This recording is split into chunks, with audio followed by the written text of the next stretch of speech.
Chers amis, bonjour. Bienvenue dans le Studio DV, épisode 20 déjà. Et oui, le temps passe vite, le confinement nous a éloignés et le Studio DV nous a probablement un tout petit peu rapprochés.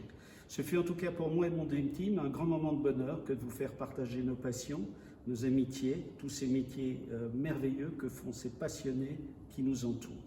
Alors, pour le dernier épisode de la saison 1, nous recevons les frères Kera qui ont une superbe collection de Formule 1. Ça préfigure déjà la soirée de rentrée spéciale Grand Prix de Belgique Formule 1. Et puis, passez de bonnes vacances, soyez prudents, pas de quatrième vague, de grâce, protégez-vous. En grande forme, tous à la rentrée pour la saison 2. Merci de nous faire part encore une fois de vos messages de sympathie, de vos suggestions, de vos remarques pour que la saison 2 soit encore un plus grand succès. Bonnes vacances. Bonjour à toutes, bonjour à tous. Studio DV, nous avons le grand plaisir aujourd'hui de recevoir notre nouveau partenaire, la famille Kera.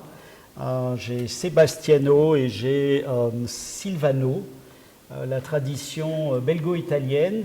Mais ce qu'il y a de plus surréaliste, et ça c'est quand même très belge, c'est que ces jeunes gens ont une quantité de Formule 1 et je voulais absolument vous faire partager cette passion et qu'ils en parlent.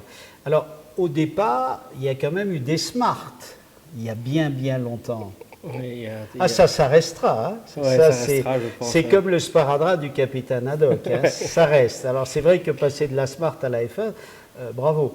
Alors, expliquez-nous un peu votre métier, expliquez aux gens qui nous regardent un peu comment ça se passe et comment vous en êtes arrivé là, parce que c'est quand même impressionnant. Alors le début de l'histoire, moi j'ai toujours été dans l'automobile, en passant par Jean-Michel Martin, puis Garage Francorchamps, et puis je me suis mis indépendant, et oui, les Smart pendant quelques années, même longtemps.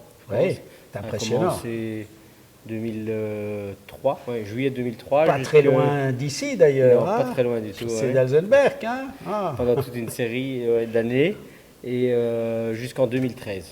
Et le lancement de la Smart Cup surtout. Oui, c'est ça. Dans ce concept, il y avait donc les voitures de course Smart Cup, cette petite série que j'avais développée sur la Russie, la France, l'Angleterre et la Belgique. Presque un championnat mondial. Presque les FIA. Ouais. C'était quand même limité, pas beaucoup de voitures. Et donc, j'avoue que j'ai pris des bonnes leçons avec ça et qui m'a donné justement un élan dans le sport auto pour des décisions ou des contacts avec des personnes qui sont les mêmes, que vous louez Spa-Francorchamps pour des Smart ou pour la F1, c'est la même chose. Et donc, ça nous a donné quand même, ça m'a donné beaucoup d'expérience. Et de fil en aiguille, en 2014, je décide sur une affaire avec un client, il y a un lot, et donc là-dedans il y a une F1 et j'achète ma première F1. Alors quand tu parles des lots, tu parles d'un de tes métiers également, qui sont les camions, les motorhomes C'est bien ça, c'est exactement ça, donc en parallèle avec les Smart. Qui était à l'époque ton métier de base, en plus du racing avec les Smart. Tout à fait, ça avait commencé en 2007, sur les premiers camions qu'on a dû acheter, où là, la petite histoire, c'est que on a besoin d'un camion, on va voir un constructeur italien et on lui dit on en prend deux, mais on veut l'exclusivité pour le Benelux et d'autres pays. Et donc de fil en aiguille, ça démarre et on arrive sur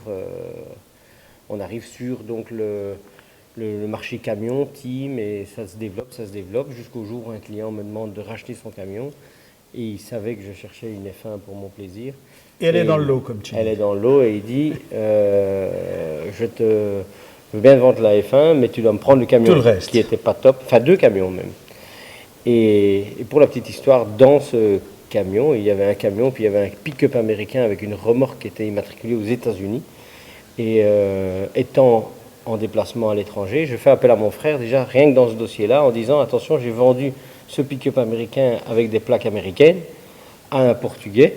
Et je lui dis, tu fais comme tu veux, mais il faut des plaques transit sur le véhicule et il faut envoyer ça au Portugal. Et donc il a résolu l'affaire en 24 heures.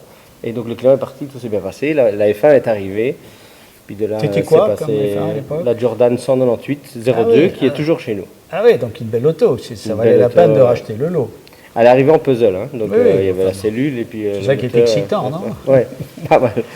Et donc là, de fil en aiguille, la première F1 arrive, vous vous piquez au jeu, vous êtes... Je me pique tout seul, Oui. et donc je commence par acheter une deuxième, puis une troisième, et même une quatrième, parce que je commence à perdre patience, que la première est toujours pas terminée. Alors je me D'accord. dis, bon, je me rabats sur la deuxième, pour finir, j'arrive à 4, et à partir de 4, là, je m'arrête et j'appelle mon frère lors d'un dîner de famille, et je lui dis... D'accord. Je pense qu'à partir de ce moment-là, il y aura peut-être quelque chose à faire parce qu'il y a quand même un marché à suivre et autres. Et donc, on décide sur un coup de tête. Et de là, il rejoint la toute petite équipe que j'avais parce que j'étais en Belgique, mes bureaux, j'étais seul avec une assistante. Et il rejoint l'équipe. Et puis, pour finir, on fonde et on crée le projet ensemble et on démarre. Génial. Ouais. Et puis, de fil en aiguille, vous vous rapprochez de Sauber, vous avez... un contrat avec Sauber. Comment ça se passe aujourd'hui? Vous en êtes où? Quels sont vos projets? Après, vous faites rouler les voitures, vous faites de la vente et de l'achat, puisque vous m'avez trouvé une très belle design ex-Jackie X pour un ami. Comment ça se passe aujourd'hui? Je vais laisser la parole à mon frère, mais en tout cas, une chose Oui, est il a sûre, le droit c'est de parler. Comment ça se passe? Ça va au cas par cas. Maintenant, on a commencé à avoir un Mais est-ce pied... que vous êtes démarché ou vous continuez à démarcher? Vu de l'extérieur. Les deux. Maintenant, on commence à être démarché. Oui, je m'imagine. Le nom commence à taper un peu en Europe, et même un peu à l'étranger aussi, à l'extérieur. Donc ça commence à venir à nous.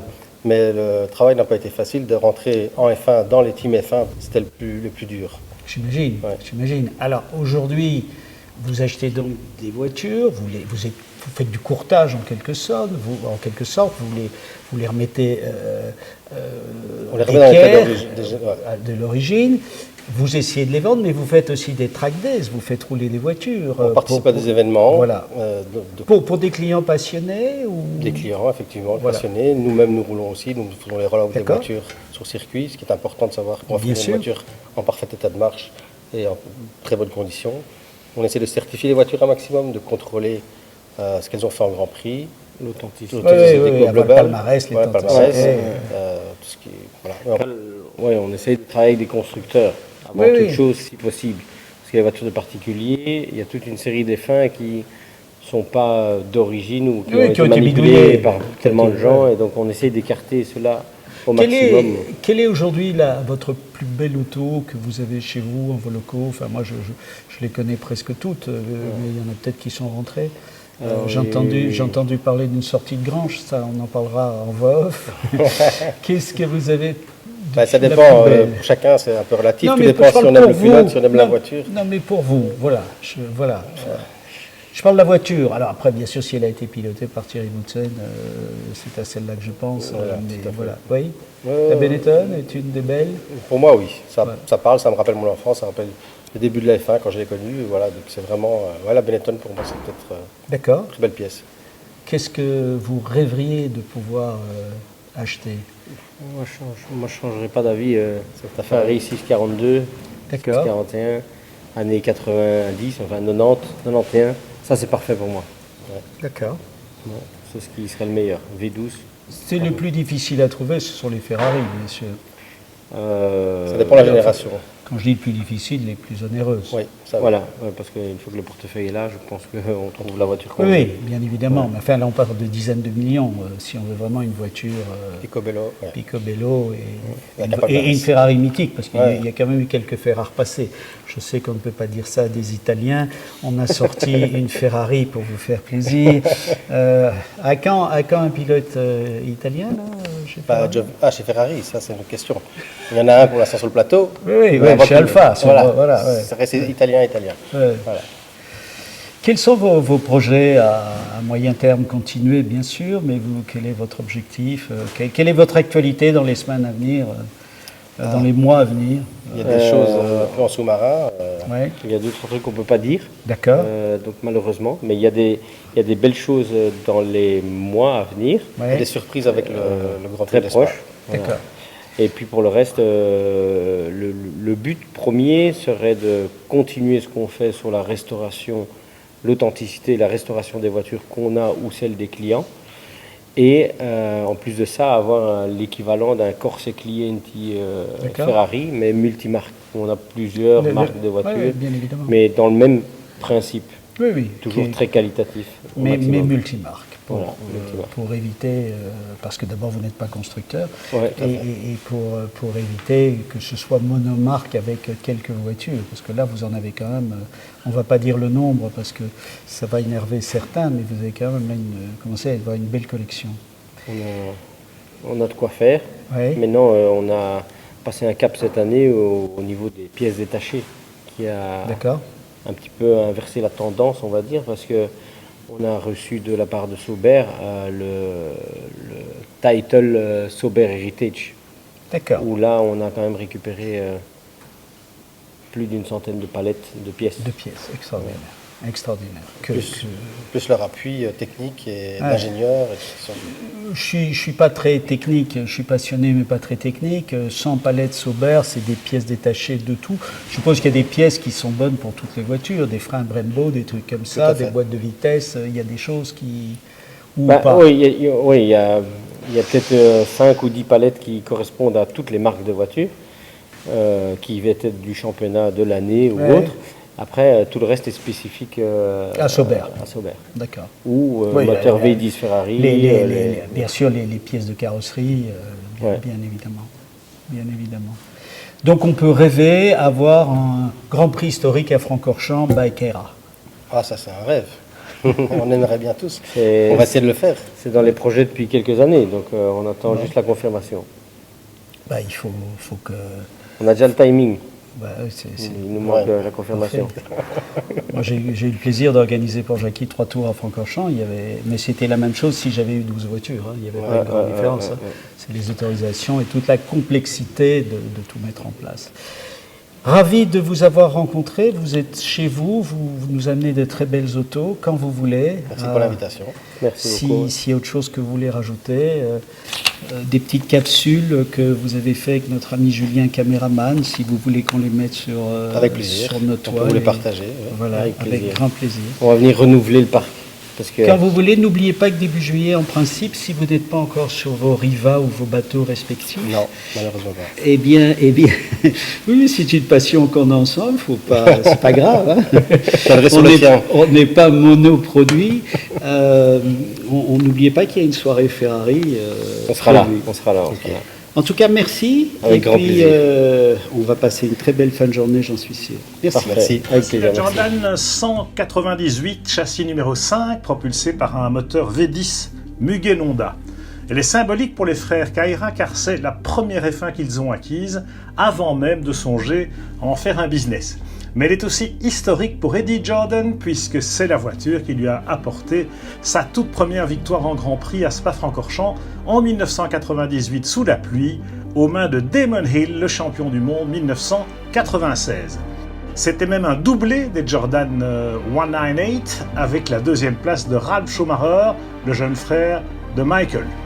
La première moitié de la saison n'avait pourtant pas été très fructueuse pour l'équipe irlandaise, mais grâce à un développement agressif et une meilleure compréhension du comportement des pneus Goodyear, les Jordan ont bien progressé à partir de l'été jusqu'au fameux doublé sur le mouillé à Spa. Entre-temps, parmi les évolutions aérodynamiques en cours de saison étaient apparus les curieux X-Wings, ces ailerons plantés au centre de la monoplace sur les pontons afin de procurer davantage d'appui sur les circuits lents comme Monaco ou Budapest. Avec la 198, l'écurie Jordan est rentrée dans le cercle des vainqueurs et s'est classée 4e au classement des constructeurs cette année-là. Les cigarettes Benson & Hedges, sponsor du team, avaient mis en place une amusante campagne de marketing à laquelle la décoration des voitures participait avec l'emblème de la guêpe sous le slogan Buzzin' and Hornets, ce qui a fait de la 198 une des F1 les plus originales de son époque.